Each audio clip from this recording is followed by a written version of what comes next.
Coverage for you tonight. Parents all across this country hugging their children very closely tonight. News 5's Natalie Chuck spoke with some of those parents right here in our community who are just trying to cope with what happened in Texas. Natalie. Right, Diane, and each parent I talked to today said the same thing. They know the devastating news in Texas could happen anywhere. Last year, 42 people died during school shootings, according to the Center for Homeland Defense and Security. And so far, 2022 is on pace to pass that number.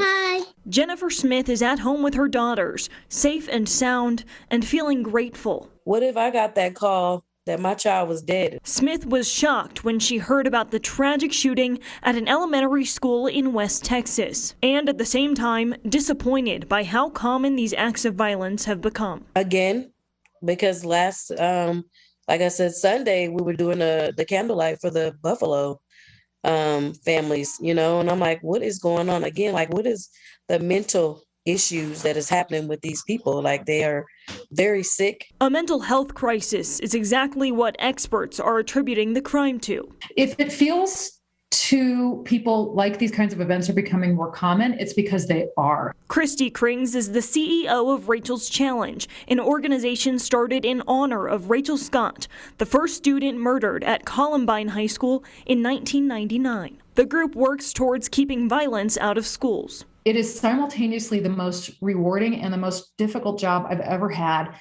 because it's at once heartbreaking to hear from and interact with kids who are struggling with things that many of us can barely imagine, and also extremely rewarding to have an opportunity to offer them a path to hope. Kring says their organization believes the fight against school shootings begins with getting people help. It's so important when we talk to our kids about these kinds of things to remain positive and constructive and not fear-based. I think it can be an opportunity to talk about the importance of kindness. But for parents like Smith, it's a conversation they don't want to have to keep having. You don't want to talk to your kids about that kind of stuff. You don't want them to see that the world is that bad. You don't want to show them that somebody could come kill you at school. I mean, let alone just in general, having to talk about death.